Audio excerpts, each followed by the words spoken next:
Jesus saiu estava passando por Jericó. Existia o Zaqueu, que era o cobrador de impostos. Todo mundo ouvia falar de Jesus, a fama dele já tinha precedido ele. Então havia uma curiosidade: quem é esse homem que tem um tanto de gente andando e falando tanta coisa sobre ele?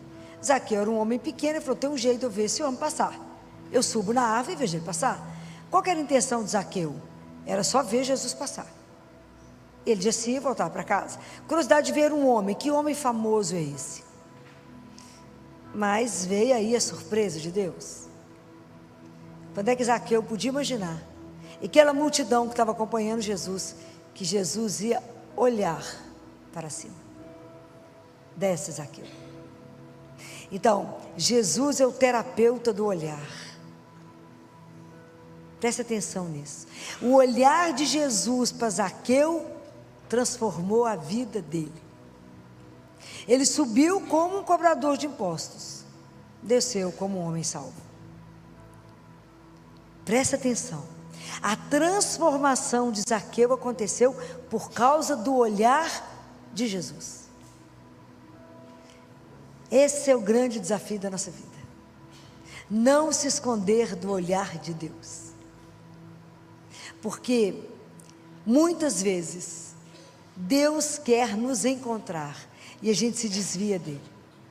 Então Jesus é para nós o olhar misericordioso de Deus, que veio atrás de cada um de nós, nos procurar nos lugares mais improváveis, porque Ele quer curar e transformar o nosso coração. Essa é a grande leitura de Zaqueu. Do mesmo jeito que Zaqueu foi transformado, Deus vem atrás de cada um de nós. E quando esse encontro aconteceu, Jesus falou: hoje, Zaqueu, eu quero entrar na sua casa.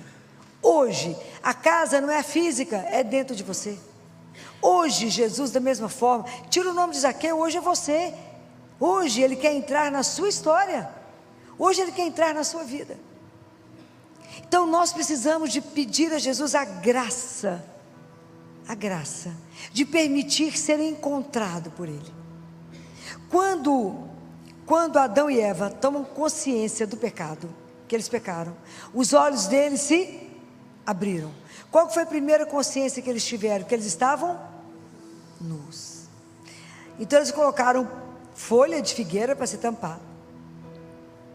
Mas na verdade isso tem um outro olhar, olhar para nós.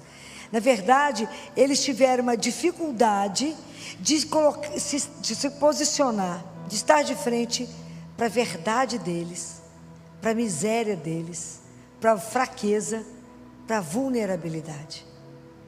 Então o que eles fizeram? Eles esconderam.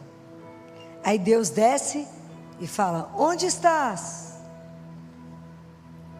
E assim é conosco.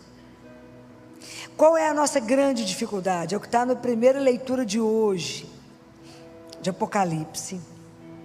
Leitura do Apocalipse 3, de 1 a 6, depois de 14 a 22, eu vou ler só um trecho. Começa no versículo 15, quando Jesus diz assim: Deus Pai diz, né? Conheço a tua conduta, não és frio nem quente. Oxalá fosses frio ou quente, mas porque és morno, nem frio nem quente, estou para vomitar-te de minha boca. Tu dizes: sou rico e abastado e não careço de nada. Em vez de reconhecer que tu és infeliz, miserável, pobre, cego e nu, dou-te um conselho: compra de mim ouro purificado no fogo para ficares rico, e vestes branca para vestires e não aparecer a tua nudez vergonhosa, e compra também um colírio para curar os teus olhos, para que enxergues. Somos nós que temos a ilusão que somos rico, abastado e não careço de nada. O mundo te dá a ilusão da autossuficiência. Eu não preciso de nada, de ninguém, muito menos de Deus. Eu me basto. Onde está a minha segurança, o meu poder? Eu me basto. Aí Deus Pai fala: você precisa reconhecer que você é nada, que nós dependemos absolutamente de Deus para tudo. Sem mim, nada. Acho que eu falo isso com vocês toda terça-feira. Sem mim, nada. E é nada, ele fala, vocês precisam de comprar um colírio para que você enxergue. Esse colírio é Jesus. Ele que abre os nossos olhos para que a gente possa se ver. A coisa mais importante para nós, mais importante do que ver os anjos, mais importante do que ressuscitar alguém, é ter a graça de se ver. É ver a nossa vida e se reconhecer. E às vezes a gente não se conhece. A gente não sabe quem a gente é. A gente não se vê. Primeiro que a gente não acha nem que tem pecado. Como é que a gente reconhece que é pecador? Quem pecou? Eu? Imagina. Conhece a história de Natan com Davi? Davi ficou apaixonado pela mulher do general dele. O general estava na guerra e mandou buscar a mulher dele. Viu ela tomando banho e ficou louco com ela. Aí Natan vai lá, ele peca. Natan vai lá e fala, Davi, vou te contar uma história. Natan era o profeta. E conta uma história para ele, de um homem rico que chega numa cidade e pega um pobrezinho que só tinha uma ovelhinha. E ele vai lá e quer aquela ovelhinha, mata a ovelhinha e tal. Aí Davi fala, o que esse homem fez isso? Tirou a única coisa que o outro tinha? É um absurdo, esse homem merece a morte. Aí Natan fala, esse homem és tu, Davi. Porque às vezes alguém tem que te estar do lado de fora e mostrar como é que nós estamos vivendo. Porque a gente não vê, porque estamos cegos. Por isso aqui é tão importante, por isso que Jesus é o terapeuta do olhar, por isso ele estende a ponte para fazer com que a gente enxergue.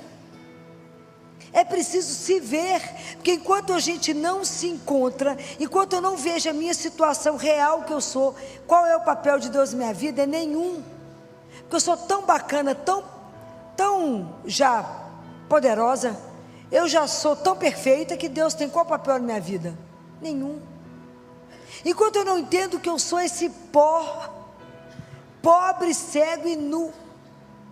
A Gabriele, aquela mística que eu sempre vivo citando ela para vocês, um dia ela confessa, vira para Jesus e fala, Jesus, você gostou da minha roupa nova, do meu vestido novo?